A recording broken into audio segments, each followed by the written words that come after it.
Hello students, I welcome you all. कैसे हैं आप लोग? हम लोग सॉल्ट एनालिसिस कंटिन्यू कर रहे हैं और हम लोगों ने एनायंस कंप्लीट कर लिया था। तो आज हम लोग केटायंस के बारे में पढ़ेंगे। तो सबसे पहले तो देखेंगे क्लासिफिकेशन ऑफ केटायंस, मतलब केटायंस का क्लासिफिकेशन किस तरीके से किया गया है, इसका ग्रुप डिवीजन किस तरीके से किया गया है, किस ग्रुप में कौन से केटायन को रखा गया है और ग्रुप डिवीजन का क्या बेस है। तो ग्रुप डिवीजन का बेस है सॉल्युबिलिटी। केटायन को ग्रुप में इस तरीके से डिवाइड किया गया है, वो बेस्ड है solubility of chlorides, carbonates, sulphides and hydroxides के सॉल्युबिलिटी के डिफरेंस के बेस पे केटायन को ग्रुप में रखा गया है। देखिए, इसको धीरे धीरे हम लोग डिस्कशन को आगे बढ़ाते हैं तो चीजें आसानी से समझ में आएगी। तो सबसे पहले तो हम लोग क्लासिफिकेशन ऑफ केटायन की बात करते हैं। क्लासिफिकेशन ऑफ केटायंस ये किस पे बेस्ड है? Based on difference in solubility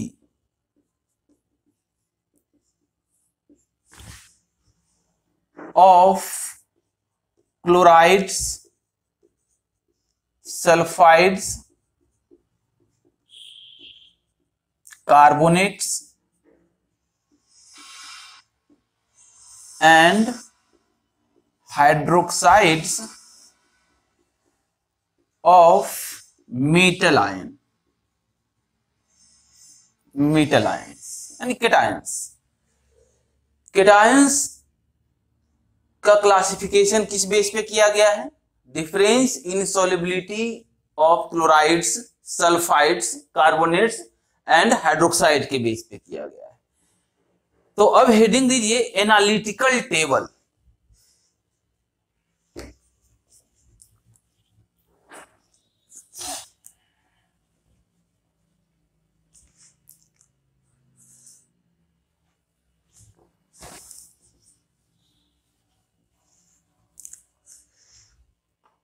analytical table of cation. Analytical table of cations. देखिए, ग्रुप वन की बात करते हैं। ग्रुप वन में रखा गया है सिल्वर आयन, मर्क्यूरस आयन और लेड आयन को। आज होगा प्रभात, इसे याद रखने का तरीका है Ag प्लस, Hg2 प्लस और Pb2 प्लस। और याद रखने का तरीका क्या है? आज होगा प्रभात। यहां पर ध्यान दीजिएगा Hg2 प्लस के बारे में। ये एक्चुअली में Hg प्लस है, लेकिन हम लोग इसको Hg2 प्लस के फॉर्म में लिखते हैं क्योंकि Hg प्लस अगर हम लोग लिखें तो इसके पैरामैग्नेटिक बिहेवियर को Hg प्लस डिफाइन नहीं कर पा रहा है। जैसे देखिए क्या है कि Hg का अगर हम लोग इलेक्ट्रॉनिक कॉन्फ़िगरेशन लें तो Hg का एटॉमिक नंबर 80 है, तो जेनॉन तक 54 हो गया और 6s और 6p। बीच में कौन सा आएगा? 4f and 5d। तो यहाँ पे 2, 14 कितने हो गए? 70 एंड 10। तो इसको अगर हम लोग सजा लें तो इसका इलेक्ट्रॉनिक कॉन्फ़िगरेशन हो जाएगा 4f14, 5d10, 6s2। तो Hg प्लस का इलेक्ट्रॉनिक कॉन्फ़िगरेशन अगर हम लोग करें तो एक इलेक्ट्रॉन आउटरमोस्ट शेल से बाहर जाएगा, तो हो जाएगा xenon 4f14, 5d10 and 6x1। तो यहां पर एक बात गौर कीजिएगा कि यहां पर एक अनपेयर्ड इलेक्ट्रॉन है Hg+ के पास। इसका मतलब Hg+ का मैग्नेटिक बिहेवियर पैरामैग्नेटिक होना चाहिए, लेकिन ये एक्चुअली में डायामैग्नेटिक है। एक्चुअली में क्या है, Hg+ डायामैग्नेटिक है।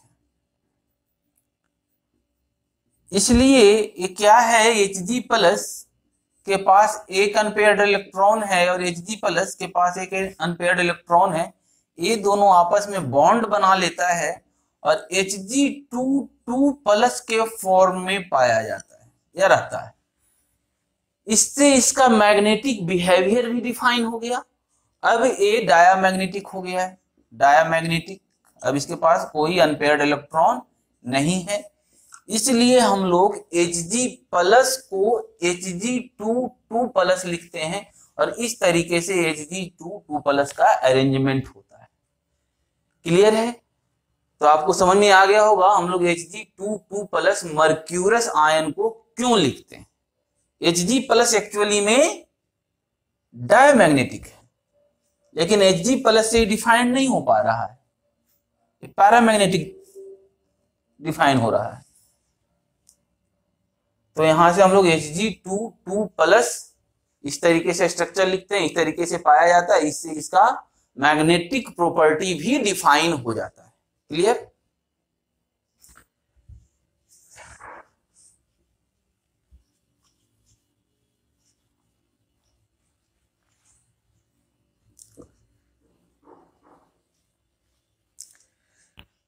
तो हम लोग फिर से आ जाएं केटायन पर।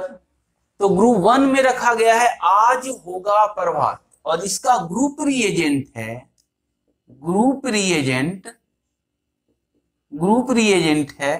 Dilute HCl। देखिए, ग्रुप रिएजेंट का मतलब हुआ जो भी ग्रुप रिएजेंट है उसके एनायन के साथ उस ग्रुप का सभी केटायन इनसॉल्युबल सॉल्ट बनाएगा। जैसे ग्रुप रिएजेंट का एनायन यहाँ क्या है, Cl- है, तो Ag+, Hg2+ Pb2+ सभी Cl- के साथ इनसॉल्युबल सॉल्ट बनाएंगे। लेकिन बाकी जितने भी हायर ग्रुप में केटायन आएगा उसके साथ डाइल्यूट HCl सॉल्युबल सॉल्ट बनाएगा। क्लियर है? जैसे कि यहां पर अगर मान लिया जाए, इसके साथ रखा जाए तो AgCl, Hg2Cl2 और PbCl2 ये सभी प्रेसिपिटेट करेगा, सभी इनसॉल्युबल सॉल्ट है। लेकिन इससे हायर ग्रुप में जो भी केटायंस आएंगे, जो भी क्लोराइड बनेंगे, उसकी सॉल्युबिलिटी इन सभी से ज्यादा होगा और वो सॉल्युबल सॉल्ट बनाएगा। इस बात को आगे क्लियर करते हैं। अब ग्रुप 2 की बात करते हैं। तो ग्रुप 2 को दो सब ग्रुप में बांटा गया है, 2A एंड 2B। 2A में कौन कौन से केटायन हैं? प्रभा, कुटी, होगी। यहां पे देखिए Hg2+ है, कैद में भाई के, इस तरीके से याद कर लीजिए। Pb2+, यहां पे ध्यान दीजिए, ग्रुप 1 में भी Pb2+ है और ग्रुप 2 में भी Pb2+ है। इसका कारण क्या है कि PbCl2 जो बन रहा है एक कोल्ड वाटर में तो प्रेसिपिटेट हो जाता है, लेकिन हॉट वाटर में सॉल्युबल है, तो अगर प्रेसिपिटेशन करते वक्त, रिएक्शन करते वक्त थोड़ा सा भी टेम्परेचर इंक्रीज हुआ तो सभी Pb2+ का केटायन प्रेसिपिटेट नहीं होगा। जब हम लोग डाइल्यूट HCl डालेंगे तो जितने भी केटायन, जो भी केटायन का सैंपल दिया हुआ रहेगा उसमें अगर ग्रुप 1 का केटायन है तो प्रेसिपिटेट हो जाएगा। मान लीजिए तीनों है तो तीनों प्रेसिपिटेट हो जाएगा।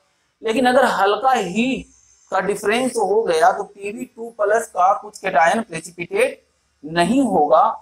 तो जब हम लोग फिल्ट्रेट की से पास करवाएंगे, फिल्टर पेपर से पास करवाएंगे, तो कुछ Pb2 प्लस का केटायन अगेन फिल्ट्रेट में रह जाएगा, आ जाएगा।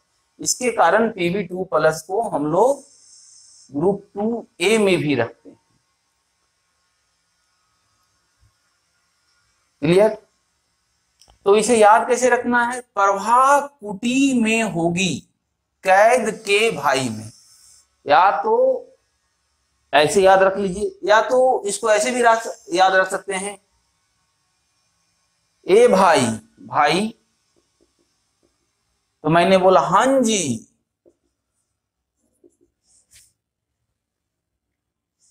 नहीं मैं मान लीजिए कोई रेस्टोरेंट में गया हूं, तो मैं बोल रहा हूं जाते ही वेटर को कि ए भाई, ए भाई BI3, तो उसने बोला हां जी, तो मैंने बोला पिला भाई, तो उसने पूछा क्या,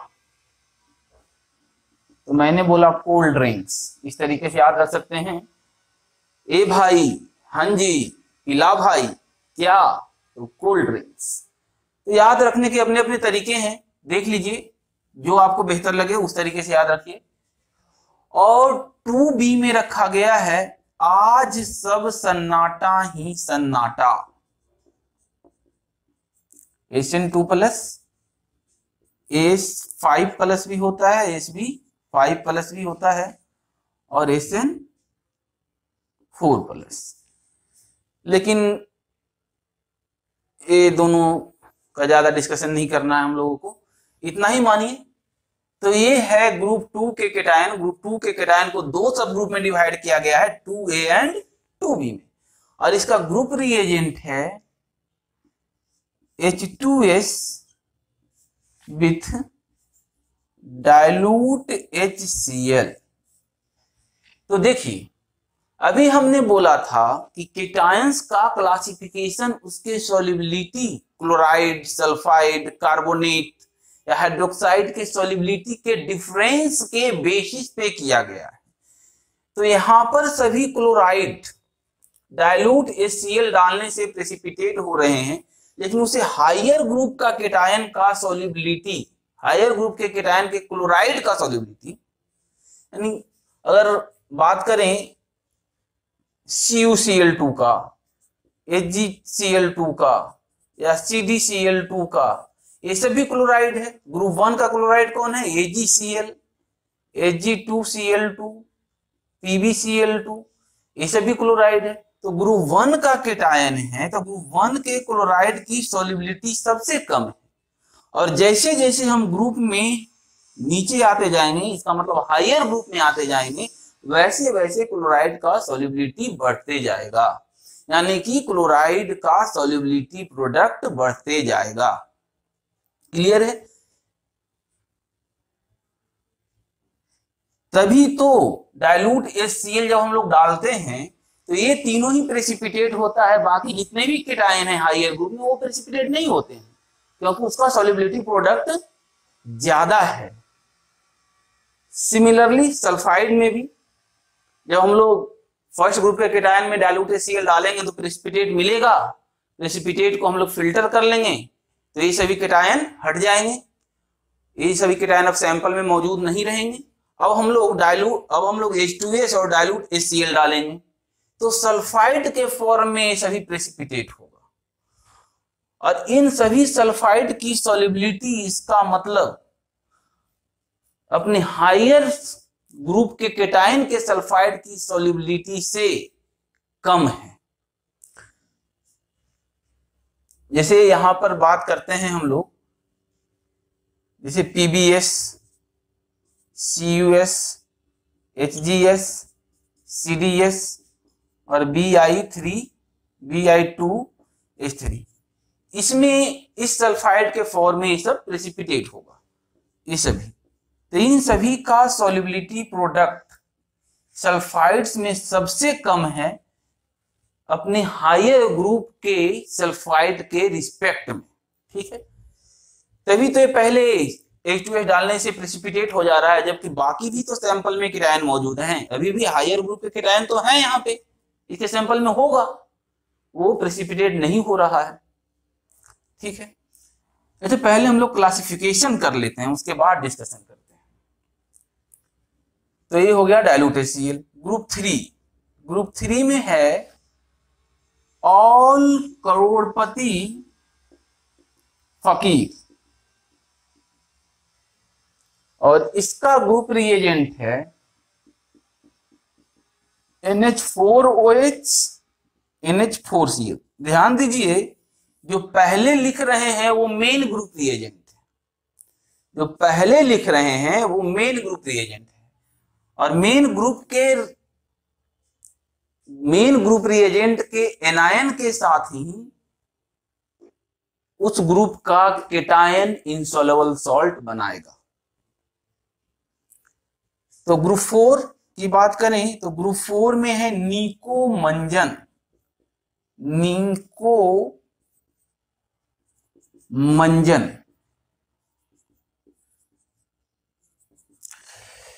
निकोमंजन, और इसका ग्रुप रिएजेंट है H2S के साथ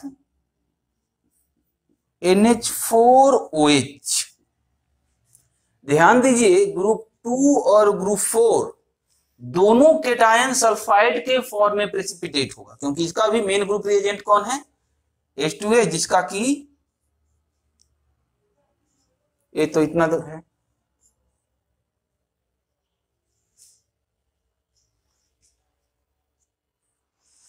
अच्छा यहाँ पे SN4+ छूट गया है, SN4+। इसका भी मेन ग्रुप रिएजेंट H2S है, जिसका कि एनायन H2- है, और इसका भी मेन ग्रुप रिएजेंट H2S है, जिसका कि एनायन सल्फाइड है।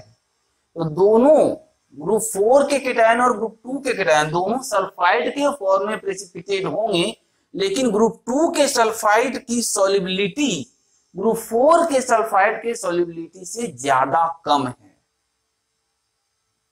इसका मतलब है ग्रुप 4 के केटायन, ग्रुप 4 के सल्फाइड का सॉल्युबिलिटी, यानी कि कोई भी ग्रुप ले लीजिए, NiS मान लीजिए, इसका सॉल्युबिलिटी प्रोडक्ट इन सभी केटायंस के सल्फाइड के सॉल्युबिलिटी प्रोडक्ट से ज्यादा होगा। सिंपली मान लीजिए, जैसे जैसे हम लोग नीचे आएंगे वैसे वैसे सॉल्युबिलिटी इंक्रीज करेगा।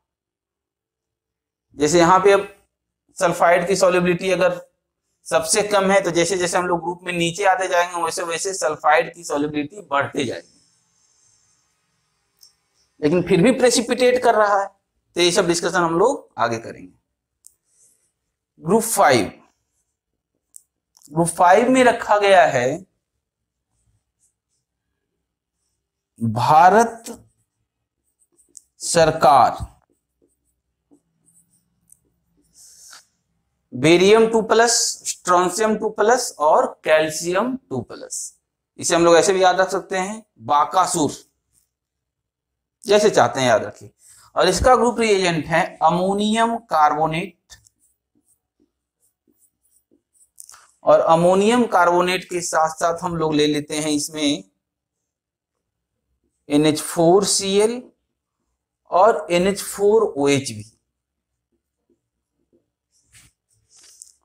और ग्रुप 6 का में है भारत सरकार ना मांगो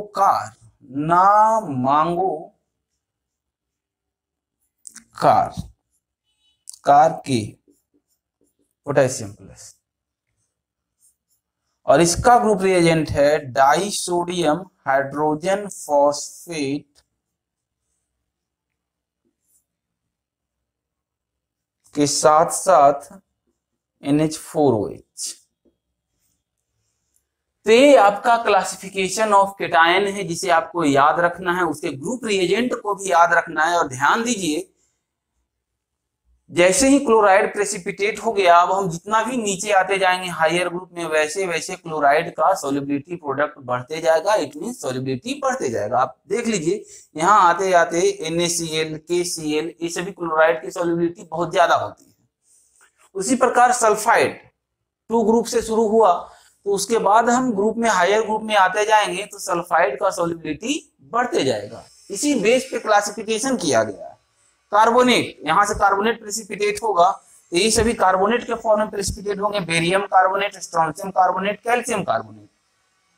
तो इन सभी का सॉल्युबिलिटी प्रोडक्ट कम होगा विथ रिस्पेक्ट टू इसके carbonate, sodium carbonate, magnesium carbonate और पोटेशियम कार्बोनेट सब सॉल्युबल ज्यादा होगा विथ रिस्पेक्ट टू इन सभी कार्बोनेट, सॉल्युबिलिटी प्रोडक्ट ज्यादा होगा।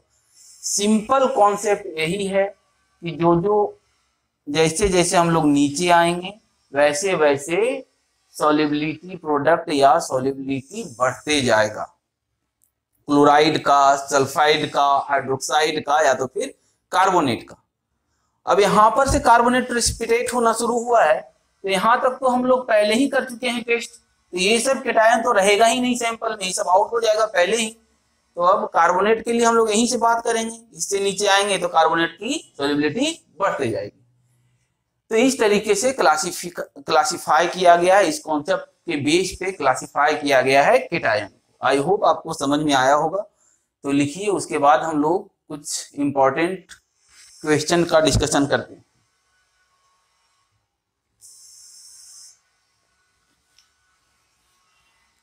हो गया होगा?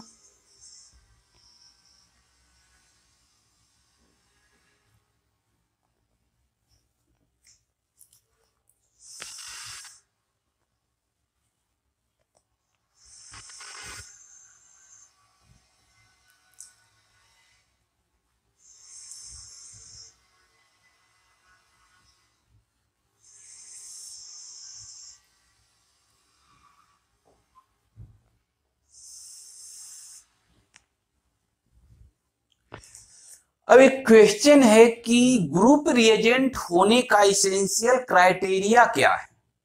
तो क्वेश्चन लिखिए, what is the essential criterion for being a group reagent of cations. क्या इसेंशियल क्राइटेरियन है ग्रुप रिएजेंट होने का? तो ध्यान दीजिए, किसी भी सॉल्ट में जिस ग्रुप का केटायन है उसी ग्रुप के मेन ग्रुप रिएजेंट का एनायन है तो वो सॉल्ट इनसॉल्युबल होगा।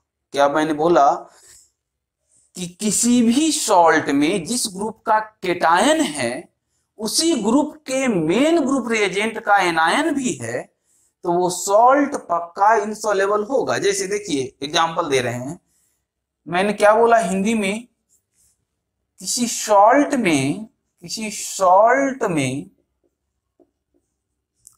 जिस ग्रुप का केटायन है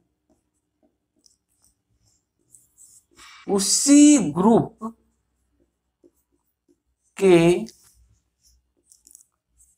मेन ग्रुप रिएजेंट का एनायन होगा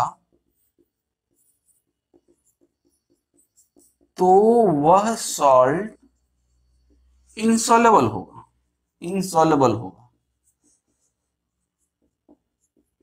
फिलहाल इस क्वेश्चन को थोड़ा देर के लिए हम लोग ब्रेक ले रहे हैं, अभी इस बात का डिस्कशन कर रहे हैं। इसको नोट में लिख लीजिएगा, पहले इसको नोट में लिख लीजिएगा, नोट में इसे, कि किसी सॉल्ट में जिस ग्रुप का केटायन है, जैसे एग्जांपल लीजिए, जैसे AgCl की बात कर रहे हैं, AgCl में क्या है, Ag+ है और Cl- है, तो ग्रुप 1 का केटायन है और ग्रुप 1 का मेन ग्रुप रिएजेंट एक ही ग्रुप रिएजेंट है, डाइल्यूट HCl, तो मेन ग्रुप रिएजेंट का एनायन Cl- हुआ, मेन ग्रुप रिएजेंट का एनायन है तो ये सॉल्ट पक्का इनसॉल्युबल होगा। यही डिस्कशन तो हम करते आ रहे हैं। जैसे अगर ग्रुप 1 की पूरी बात की जाए तो उसमें आज होगा प्रभात, यही है। और इसका ग्रुप रिएजेंट क्या है, डाइल्यूट HCl। तो ये क्या बना रहा है, AgCl, Ag2Cl2 और PbCl2। इन सभी सॉल्ट में जिस ग्रुप का केटायन है उसी ग्रुप के मेन ग्रुप रिएजेंट का एनायन है, तो सभी इनसॉल्युबल होगा। इसका मतलब सभी प्रेसिपिटेट होगा। और ये क्या है, व्हाइट है, व्हाइट पीपीटी, व्हाइट पीपीटी। ये क्या है, white PPT, white PPT. Colour भी लिखते जाइएगा, इंपॉर्टेंट है। ये क्या है, व्हाइट पीपीटी। जैसे इस क्वेश्चन को लिख लीजिए, क्या डिस्कशन करते हैं।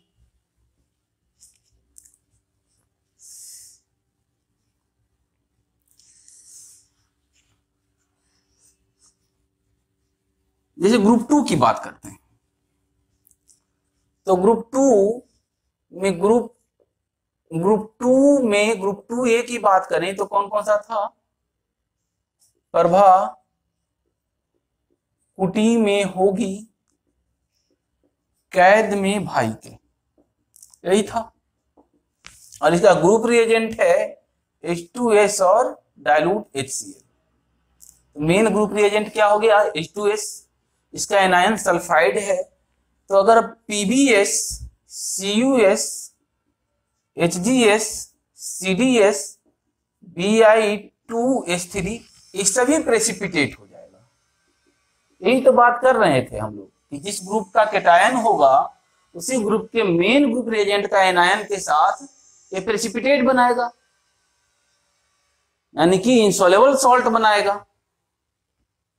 और इन सभी का कलर क्या होगा, ये ब्लैक है, ब्लैक सा पीपीटी है। एरो पॉइंटिंग डाउन साइड का मतलब ही है पीपीटी।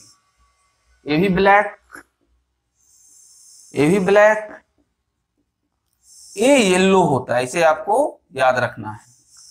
और ये ब्राउन या ब्लैक, ब्राउन ब्लैक ही है ये भी। उसी प्रकार 2B में कौन कौन से केटायन थे, आज सब सन्नाटा ही सन्नाटा, रेसन 4+। ये भी सल्फाइड ही बनाएगा, मेन ग्रुप रिएजेंट का एनायन यही है, तो सल्फाइड बनाएगा H2H3, Sb2H3, SNS and SnS2। इसका कलर येलो होता है, येलो पीपीटी, येलो पीपीटी। ध्यान दीजिए, अगर पीपीटी ना भी लिखें तो एरो पॉइंटिंग डाउन साइड का मतलब ही होता है प्रेसिपिटेट। ये ऑरेंज होता है, ये आपका ब्राउन है और ये येलो है। तो जो most of the sulphide colour में ब्लैक होते हैं, लेकिन जो सल्फाइड का कलर है उसे आपको ध्यान रखना है, क्योंकि वो ज्यादा पूछा जाता है। तो बात समझ में आ गई। अब हमने आपसे पूछा कि क्या होता है इसेंशियल क्राइटेरिया, क्या होगा ग्रुप रिएजेंट होने का। क्वेश्चन आपने लिख लिया होगा, I hope.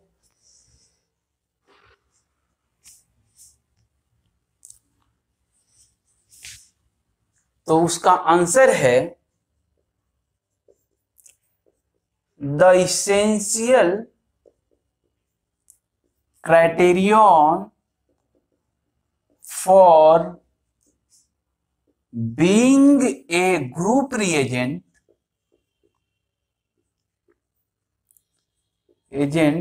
is that anion of main group reagent should form insoluble salt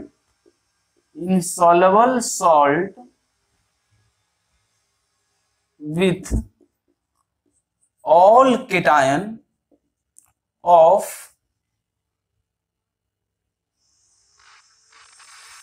क्या लिखा मैंने, the essential criterion for being a group reagent is that anion of main group reagent should form insoluble salt with all cation of its own group, अपने group के सभी cation के साथ insoluble salt बनाए, but should form soluble salt with higher group cation, higher group cation। मतलब कि group reagent होने का क्राइटेरिया ये है कि वो अपने ग्रुप के केटायन के साथ उस ग्रुप के मेन रिएजेंट का एनायन इनसॉल्युबल सॉल्ट बनाए, लेकिन हायर ग्रुप के जितने भी केटायन यानी उसके बाद जो भी हायर ग्रुप में केटायन हैं उसके साथ वो सॉल्युबल सॉल्ट बनाए। जैसे एग्जाम्पल के तौर पे PbCl2, Hg2Cl2 और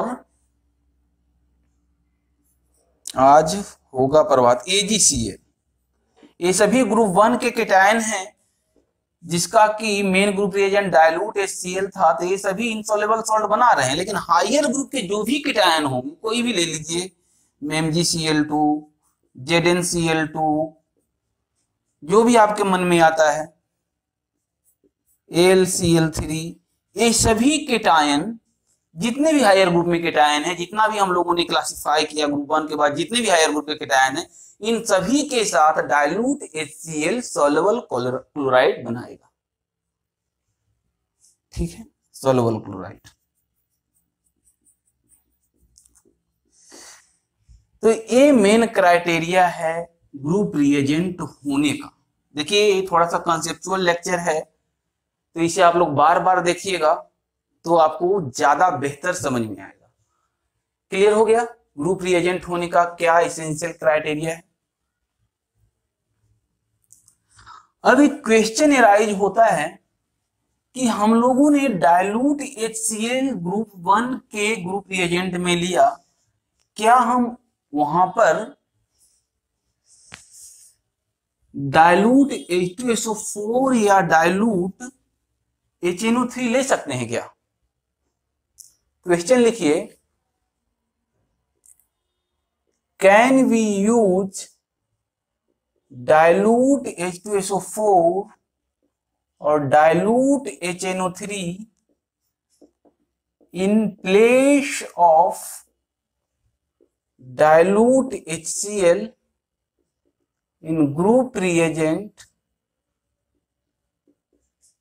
as group reagent of group 1 cation? तो आंसर तो पक्का नो होगा। देखिए अगर हम लोग डाइल्यूट H2SO4 या डाइल्यूट HNO3 लेते हैं तो डाइल्यूट H2SO4 इस फॉर्मेट ब्रेक होगा 2H प्लस और सल्फेट आयन के फॉर्म में। अब देखिए जो सॉल्ट सैंपल दिया गया है उसमें से Pb2 प्लस तो भाई सल्फेट के साथ भी प्रेसिपिटेट हो जाएगा, PbSO4 ये तो चलिए प्रेसिपिटेट हो गया, लेकिन इसके साथ साथ हायर ग्रुप का केटायन भी प्रेसिपिटेट हो रहा है। कौन प्रेसिपिटेट हो जाएगा? बेरियम 2 प्लस, स्ट्रोंशियम 2 प्लस, ये सब भी अगर सैंपल में प्रेजेंट है तो ये सब भी प्रेसिपिटेट हो जाएगा BaSO4 के फॉर्म में, ये स्ट्रोंशियम SO4 के फॉर्म में। तो ये ग्रुप रिएजेंट के क्राइटेरिया को पूरा नहीं कर पा रहा है, क्योंकि ग्रुप रिएजेंट का क्राइटेरिया ये है कि ग्रुप रिएजेंट का मेन एनायन उस ग्रुप के केटायन के साथ इनसॉल्युबल सॉल्ट बनाए, लेकिन बाकी जितने भी सॉल्ट हैं हायर ग्रुप में, बाकी जितने भी केटायन है हायर ग्रुप में, उसके साथ उसे सॉल्युबल सॉल्ट बनाना है, जबकि हायर ग्रुप के केटायन के साथ भी इनसॉल्युबल सॉल्ट बना ले रहा है, जिसके कारण हम लोग डाइल्यूट H2SO4 को यूज नहीं कर सकते। क्लियर? हाँ, यहाँ पे एक कंडीशन अप्लाई हो सकता है कि अगर सैंपल में Ba2 प्लस और स्ट्रोंशियम 2 प्लस प्रेजेंट ना हो तब भी हम लोग यूज नहीं करेंगे, तब भी हम लोग यूज नहीं कर पाएंगे। ठीक है,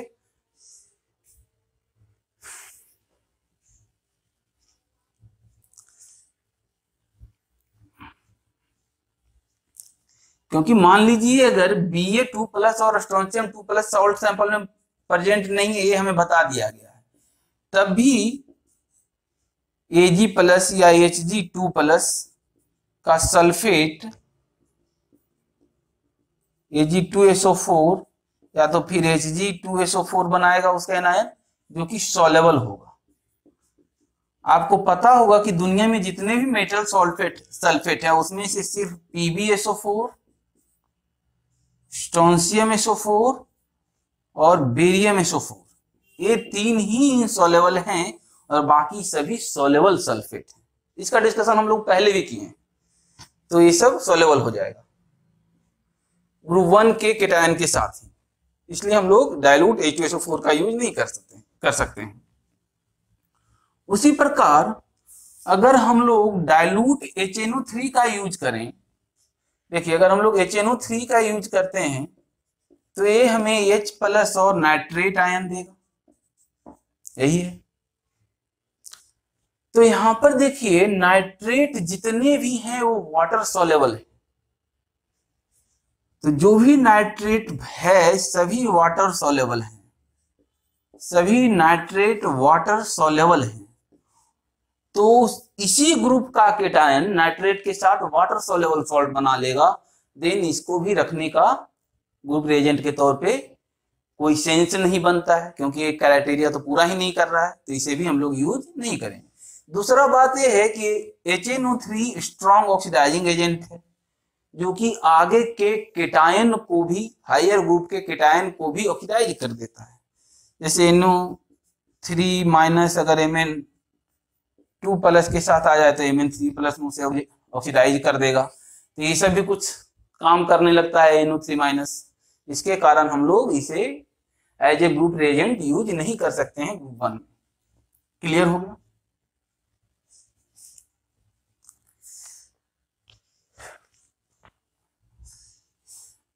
अब है कि क्या हम लोग डाइल्यूट HCl के जगह पे कॉन्क HCl यूज कर सकते हैं क्या ग्रुप 1 के? तो क्वेश्चन है, can we use conc HCl in place of dilute HCl in as a group reagent of group 1 cation? तो आंसर तो पक्का नो होगा। क्यों? देखिए जब हम लोग डाइल्यूट HCl के जगह पे कॉन्क HCl यूज करेंगे तो हमें क्लोराइड आयन का कॉन्सेंट्रेशन बहुत ज्यादा मिलेगा, और होगा क्या इस केस में, Ag+ पहले HCl से रिएक्शन करेगा, डाइल्यूट HCl से रिएक्शन करता है तब तो AgCl देता है हमें, लेकिन अगर हम इसका रिएक्शन Ag+ का कॉन्क से करवा दें तो AgCl बनाएगा, वो इसी में घुल जाएगा, इस तरीके का सॉल्युबल कॉम्प्लेक्स बना लेता है। तो सॉल्युबल कॉम्प्लेक्स, तो यहाँ पे हमें प्रेसिपिटेट नहीं मिला, इसलिए कॉन्क HCl का यूज हम लोग as a group reagent group 1 के केटायन में नहीं कर सकते। क्लियर हो गया?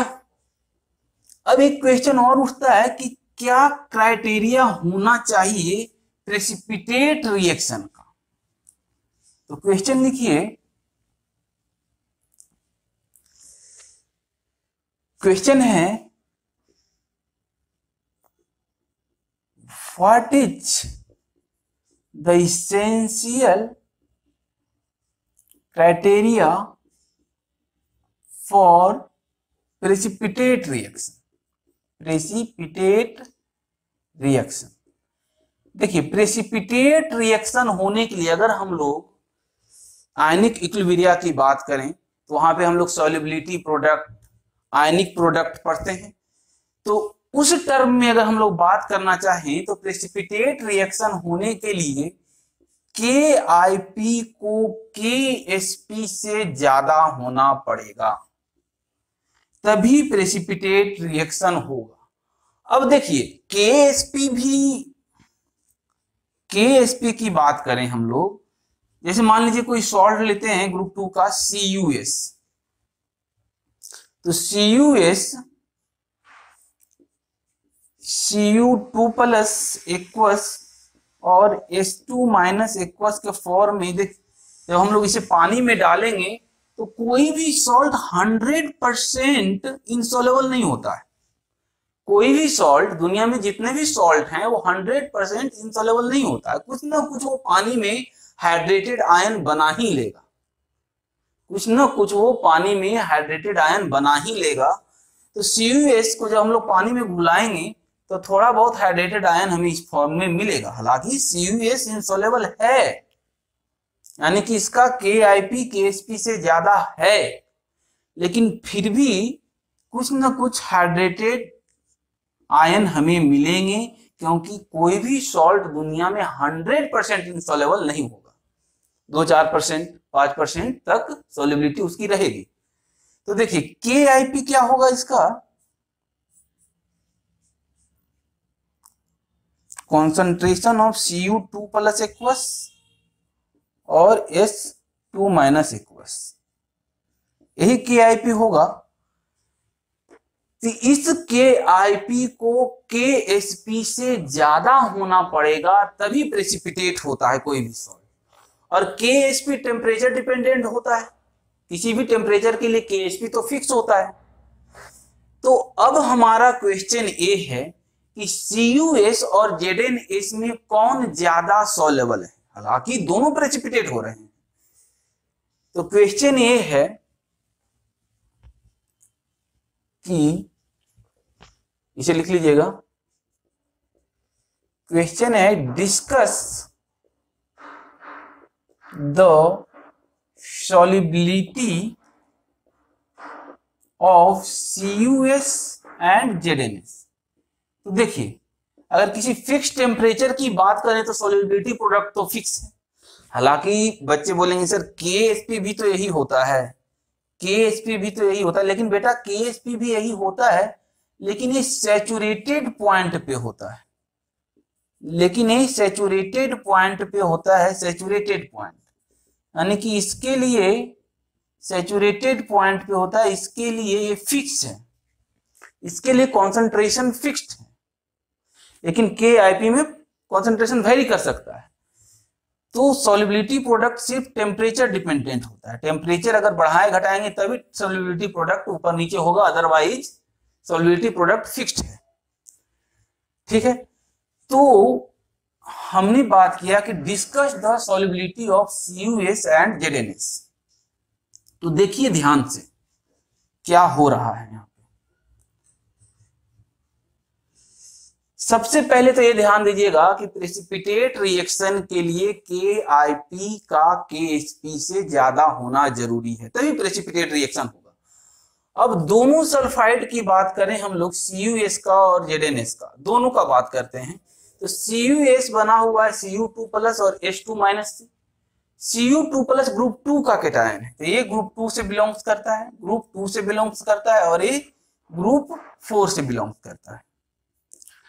हमने अभी बोला कि जैसे जैसे हम लोग नीचे आएंगे वैसे वैसे सॉल्युबिलिटी बढ़ते जाएगा, सॉल्युबिलिटी प्रोडक्ट बढ़ते जाएगा। ठीक है, इसी बेस पे कैटायन को क्लासिफाई किया गया। अब एक जैसा सॉल्ट है, सल्फाइड की सॉल्युबिलिटी जैसे जैसे नीचे आएंगे वैसे वैसे बढ़ेगा। अब CuS को जब हम लोग पानी में डाले तो क्या हुआ, इस तरीके से आया Cu2 plus H2 minus aqueous, और ZnS को जब हम पानी में डाले तो थोड़ा बहुत ये भी हाइड्रेटेड आयन के फॉर्म में आया, प्लस H2 माइनस एक्वस। और ये इसका, अगर हम लोग इसका KIP लिख रहे हैं, अगर हम लोग KIP लिखें, इसका KIP ऑफ CuS लिखें तो क्या हो जाएगा, Cu2 प्लस एक्वस और H2- एक्वस, और इसका KIP क्या हो जाएगा, Zn इसका Zn2 + एक्वस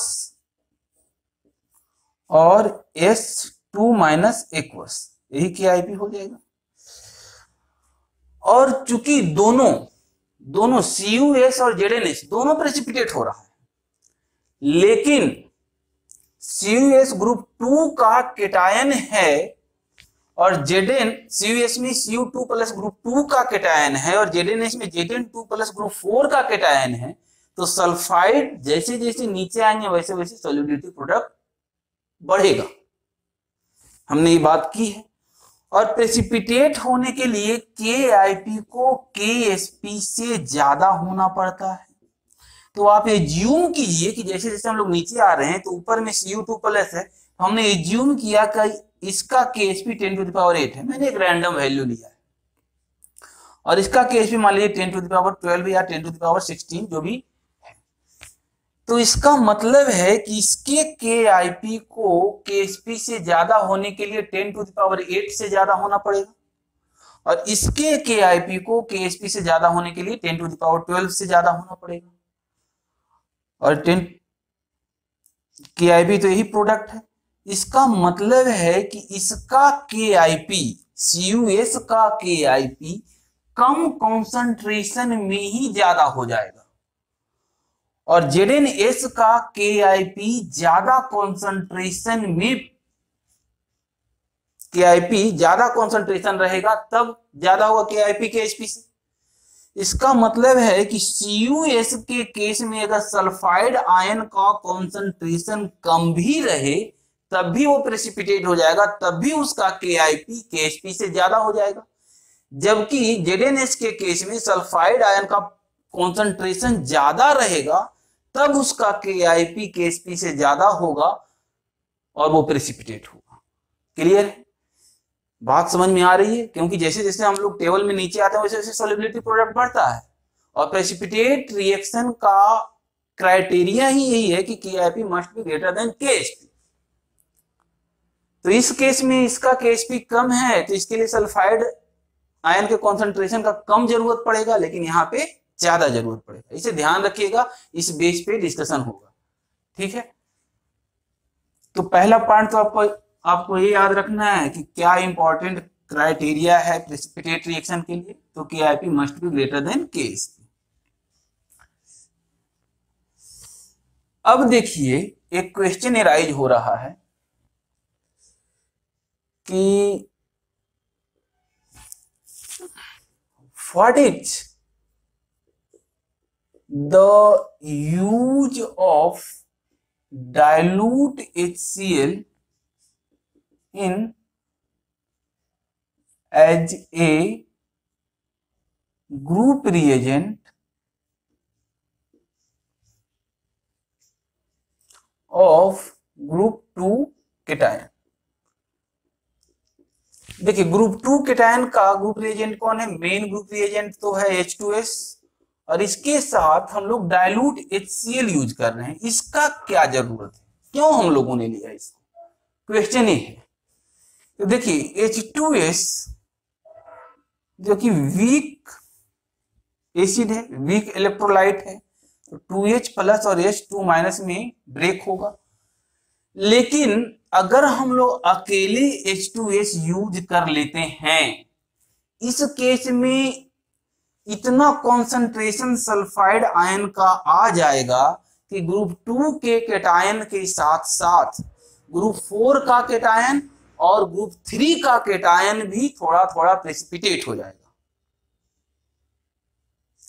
जबकि ग्रुप रिएजेंट होने के लिए, जबकि ग्रुप 2 के केटायन का ग्रुप रिएजेंट होने के लिए सिर्फ और सिर्फ ग्रुप 2 के केटायन को इसे प्रेसिपिटेट करना है, तो एलोन अगर हम लोग H2S यूज करेंगे तो ग्रुप 3 और ग्रुप 4 का केटायन भी प्रेसिपिटेट हो जाएगा, क्योंकि सल्फाइड आयन का कॉन्सेंट्रेशन इतना एनफ हो जाएगा कि इस केस में ग्रुप 3 और ग्रुप 4 के केटायंस का भी KIP KSP से ज्यादा हो जाएगा।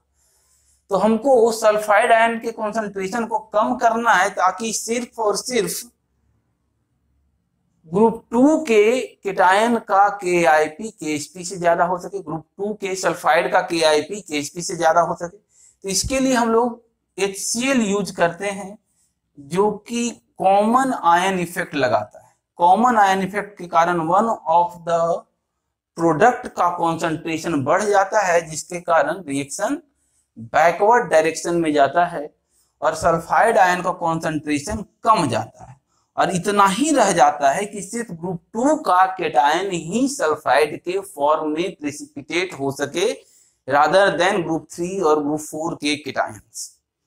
क्योंकि अभी हमने बात किया कि ग्रुप 2 के केटायन के लिए सल्फाइड आयन के कॉन्सेंट्रेशन का कम सल्फाइड आयन के कॉन्सेंट्रेशन का जरूरत पड़ेगा, जस्ट इससे पहले डिस्कस हुआ है। तो कम गया सल्फाइड आयन का कॉन्सेंट्रेशन, अब सिर्फ और सिर्फ ग्रुप 2 के सल्फाइड का ही KIP KSP से ज्यादा हो पा रहा है जितना सल्फाइड आयन का कॉन्सेंट्रेशन है सॉल्यूशन में, उसके कारण। ठीक है, तो समझ में आ गया होगा कि हम लोगों ने डाइल्यूट HCl का क्यों यूज किया। अब यहाँ पे एक क्वेश्चन और राइज होता है कि क्या हम लोग डाइल्यूट HCl के जगह पे डाइल्यूट H2SO4 या डाइल्यूट HNO3 यूज कर सकते हैं क्या? तो ये सब नहीं हम लोग यूज कर सकते हैं, इसका डिस्कशन हम लोग नेक्स्ट क्लास में करेंगे। तो आज का क्लास यहीं पे हम लोग एंड करते हैं, तो मिलते हैं नेक्स्ट क्लास में, तब तक के लिए थैंक यू।